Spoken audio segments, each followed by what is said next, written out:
So Dr. Paul is a health and human capital management consultant, and is a mental health expert. He has worked and consulted for several private and public institutions in the area of general and mental health in Nigeria and overseas. And Dr. Paul has worked for over 10 years in the Department of Mental Health and Psychiatry in one of the leading government-owned teaching hospitals in Nigeria before leaving to start his own health management consulting business. So he's currently the vice president of Cooper's Global Medicals and Diagnostics, a Pan-Africa focused health management company. They have their headquarters in Lagos, somewhere in Lagos here, Nigeria. Dr. Paul will be talking to us today on mental health generally, and how we can identify stress triggers, ways we can cope, and how we can find a balance. So over to you now, Dr. Paul. Okay, good morning, ladies and gentlemen. It's good to be here, and I will just try to be straight to the point because I understand that we have just about an hour to do all of this. So I'll just get straight to the point. Now, my focus is going to be on mental health, basically. I know that we have been bombarded with lots of information over the last 2 months about COVID-19 and all that stuff. So I'm not going to bore you with all of the details or repeat. I'm just going to focus on mental health, basically. So I'm going to be sharing with you mental health tips, for surviving COVID-19 and beyond. And the thing is, we will have some questions at the end of this session. And so if probably my focus of discussion doesn't probably address your area of concern, or there are areas you're not too clear about in the course of the talk, I'll be happy to answer your questions. So let's get on straight to the point. So by way of introduction and overview, I'm going to be talking about, well, we're already getting acquainted, the realities of the present pandemic, our response. I will talk about answer the question about if mental preparedness is important, and then we'll look at the biological basis, the foundation, reset, and then going forward. So is that the way we interact with each other, at least at the moment, has changed to a large extent. Just putting that picture to see how probably going forward, that's the way probably will now be, relating with one another in terms of breathing, because of the way that the virus is set to spread. There'll be a lot of change in the way we approach each other and the way we relate to each other. But one thing is very, very sure: social connection is very vital, it's very important. In spite of the social media presence today, the need for physical interaction cannot be completely ruled out.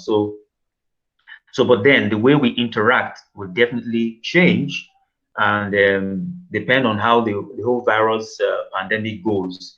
That will determine how, if the world will still get back to where it was in terms of social interaction and everything or not. But at least for the present, this is how it's going to be, and then we just need to get our minds, tuned to that fact. So the realities of the present pandemic. Well, we all know the use of protective gears that we're using today. How long that's going to be on, we don't know for certain. But there's so many realities that has come upon us by virtue of, this pandemic, and the area we get our minds attuned to that, the better for all of us. The other day I was watching a short video clip that was showing a little baby, I think about 4 months old, that was wearing face masks, and in trying to eat his snack, he removed the face mask and put the snack in his mouth, and then put the face mask back. So even little children, the way they are adjusting to this is going to be different, but it's here, and we just have to readjust our life and ourselves, to this present reality. Now, our response is, like we know, is a global issue, and then, sorry, please.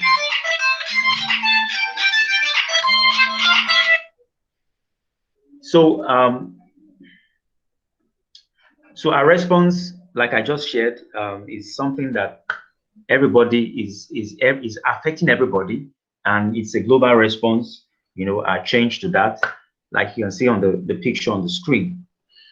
Now, the big question is this: is mental preparedness important? The truth of the matter is that our mindset is everything. The way you think about issues that affect you, it's very important. Now, in the course of relating with mental health patients, of all kinds over the years, one of the things that is very, very key is that I've found out that two people could go through the same situation, but the way they respond to it will differ. And that response will determine how much that situation or that condition affects them as an individual and even their loved ones, even those around them. Like we used to hear that attitude speaks louder, your action speaks louder than words. Okay, now your actions, even though you are not saying anything, is coming from your mindset, your thinking, your thoughts. Okay, so one of the things, and what I've realized, in the course of practice, is the fact that a lot of people, a lot of us, we underestimate the power of our minds. One, number two, we also underestimate the dynamism, the flexibility that we have in being able to respond to life circumstances. Many times when we go through school and we graduate, many of us we taper off, we just tail off in terms of mental development. Let me just say this. Now, recent researches have shown that your mindset, or rather your lifestyle, is the greatest determinant to the quality of health that you enjoy in life. Okay, and that is something that a lot of people don't really know. Now, we know that, yeah, there are issues when we talk about ill health. There are issues about people having genetic diseases and all that stuff. But let me just shock you. You might not know this. That it's been found out that the thoughts that go on in your mind can alter your genetic sequence. I want to repeat that again because it's very powerful.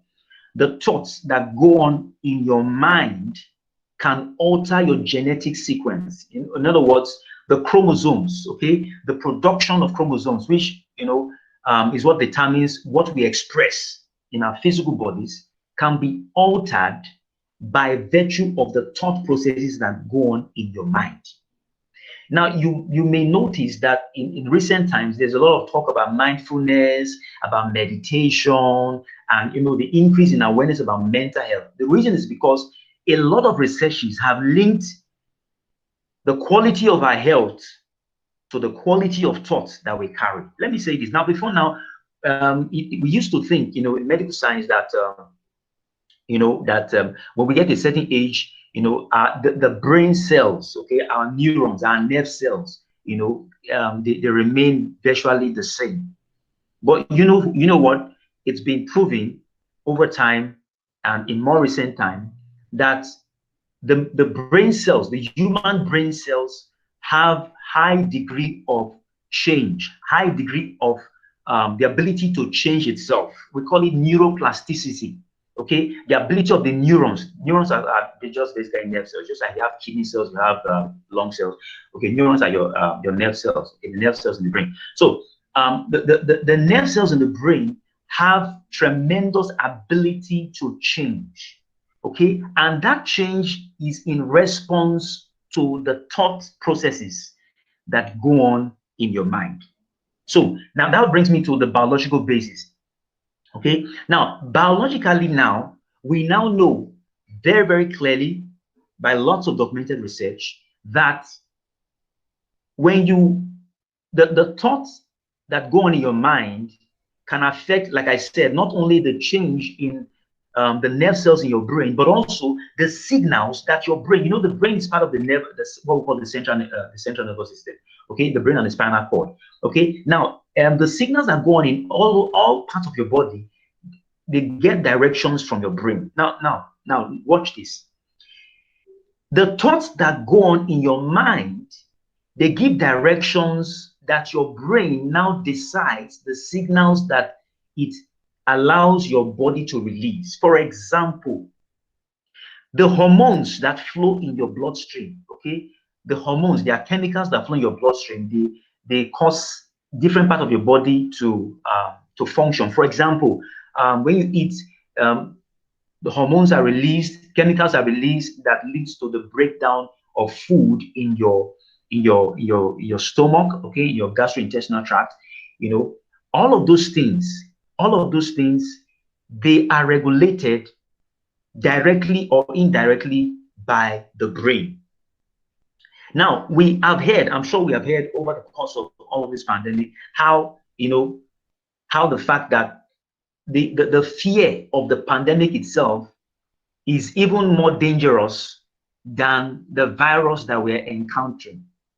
Okay, even when the HIV issue came up initially, we found people who, because of the fact that their level of fear about the virus, began to cause them to exhibit symptoms.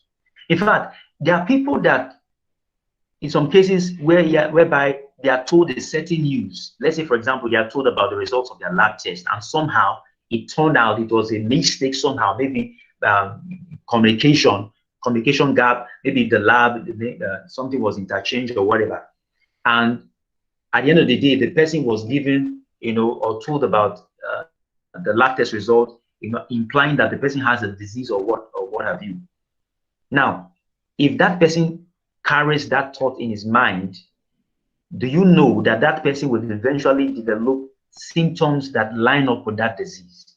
Why? Because of the thought processes that go on in his mind. So what I'm trying to say in essence is this: the thoughts you allow in your mind is very vital. The thoughts you allow in your, to go on in you can affect every part of your body, from the chemicals that flow in your blood, to how you respond to life, to even the signals, the attitude that you display. All of these, they all line up to the quality of thoughts and how you think through, the things that, you allow into your mind.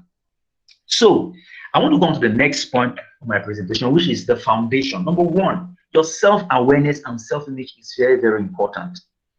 Lots of talks have gone on about this, but I'm going to give you some basic facts that you need to know. Your self-awareness or your self-image, they are very, very important, important aspects of your life. There's a way you see yourself that is affecting how you are functioning presently. There's a way you see yourself that is affecting how you even relate to other people. Okay, now why this is not going to be a discourse on how to change your self-image or self-awareness, I just need to point out to you that it's one of the most important aspects of your life that you need to look on. Okay, the question you need to ask yourself: the self-image that you have presently, is it empowering? Is it helpful to you? Okay, the way you see yourself right now, is it something that is beneficial to you? There are some people, the way they see themselves may not line up with the realities that they are going through. For example, some people, are upbringing basically has a lot of role to play with how we see ourselves. Okay, for a lot of us, and I want to say that a lot of us, went through very improper parenting. Okay, maybe you grew up in a childhood that you were always being abused, verbal abuse or even physical abuse. That can actually, in a long way, go a long way to determine your self-awareness and your self-image. And so, for a lot of us, we need to work on our self-awareness. We need to work on our self-image. I want to say this: whatever self-image you have right now, it is up to you to change that self-image in a way that empowers you. Okay, I want to repeat that. It is up to you to change your self-image to line up in a way that empowers you, that makes you confident, that makes you be able to see life as something that you can overcome. Okay, whether at work, whether in the workplace, you've heard a lot of negative words, or from your upbringing, or maybe from your present spouse. You know, they've said words or said things that is now making you to doubt yourself. It is still up to you to change your self-awareness, to change your self-image in a way that makes you feel empowered. Okay. So number two, your life's purpose. Your life's purpose. Now, a lot of people are unable to define their life's purpose, and that is why they go through life, and whatever happens in life, maybe they hear negative news or they encounter something negative in their life, because their own life purpose is not defined, they become flaky. They become persons that can be tossed about with any person's opinion. So why this is not a full discourse on determining your life's purpose, I want to say that you need to go back and define your life. This is actually a good time. This pandemic period is a good time to go back and define your life's purpose. It's very, very important. I've written a short volume, a very short report. Maybe I might share the link with you guys later. You can download. I call it Reformat Your Head.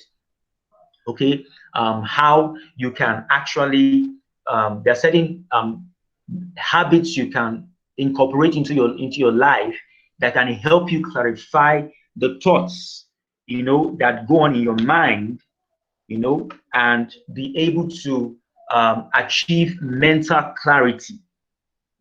Because let me say this: if you don't have mental clarity, if your mind is full of a lot of information and things that is conflicting with each other, it's going to affect your ability to be focused. It's going to affect your ability to know what you see. There are many options that come to you in life. Okay, so defining your life purpose actually helps you to know what to choose, what options to choose. Some people, let's say they encounter an opportunity. Okay, let me give an instance.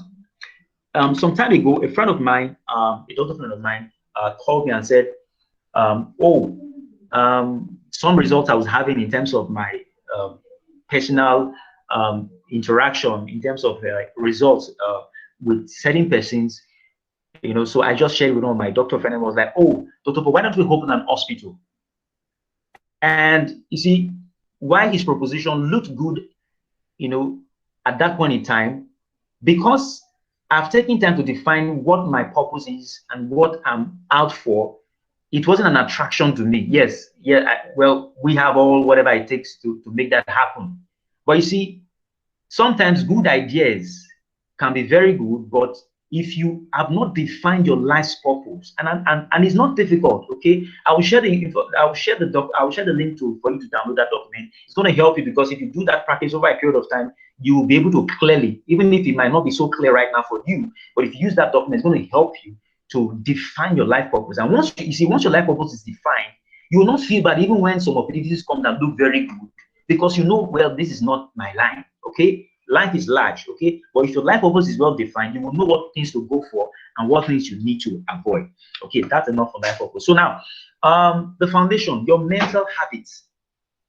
Your mental habit is very important, like I did share with you. But there are a lot of us, a lot of people who engage in mental habits that unconsciously they don't know is actually what is limiting them. Okay, the kind of the way you think. Okay, the way you think about things. For example, there's a difference between worrying and productive thinking. In the course of the day, a lot of thoughts go through our minds. But you see, if you examine those thoughts carefully, and you have the ability to examine the thoughts that you think, okay, that's one of the power you have as a human being. So if you examine your thoughts properly, you will find out, you'll be able to know if your thoughts throughout the course of that day has been focused on something negative, okay, or something that is not going to help you towards your life goals. Okay, so your mental habits, it's very important. And sorry to say, a lot of people are not aware. They are not aware of their mental habits. And you see, the thoughts that the thoughts that dominate your mind over time determines the direction of your life. It determines your your overall mood. Now, just as an aside, there's a mental illness called depression. Okay, that of course depression right now is itself is even a global pandemic, because all over the world, a lot of depression, cases going on, and even this pandemic has brought that to fore. But you see, some of the things I'm sharing with you, there are some of the things that can actually help you if you are going towards depression. Okay, where we use the word depression, people use it, they use it casually, but there are criteria, the medical criteria for you to diagnose someone as having depression. Okay, so now, but basically, depression, if you bring it down to the basic level, the depression is arising from the thought processes or the mental habits of people. Okay, and you see, your mental habits, your mental habits that you engage in over time determine your overall state of mood. Now, depression as an illness actually has to relate to your mood, basically, and in its most basic level. I don't want to sound too so I want to be as simple as possible. So your mental habit determine, in the long run, determine the mood that you have. Okay, there was a guy who, in the time during the Nazi occupation, when the Jews were being killed, there's a guy called Viktor Frankl. Viktor Frankl was able to prove over time that no matter how bad a person's physical condition is, if he's able to take control of his mental thoughts, of his mental habits, that person will more or less overcome that physical bad situation. So your mental habits are important. What are your mental habits? What are the thoughts you are always consciously thinking about? Now, I think some weeks ago, I got a video. Some of you may have even seen the video of a billionaire. I think it was in Singapore also, that threw himself from a high-rise building and committed suicide. And it was so shocking. Okay, now you might ask yourself, why would a billionaire kill himself? Okay, it's been said that nothing is as bad as it first seems. Many times when something happens to us, our first reaction, more often than not, will be negative. But you see, if you have learned how to take control of your mental habits, you will know how to reshape that information or news that you have and shape it in such a way that you recover your sense of power and your sense of control. Okay, so your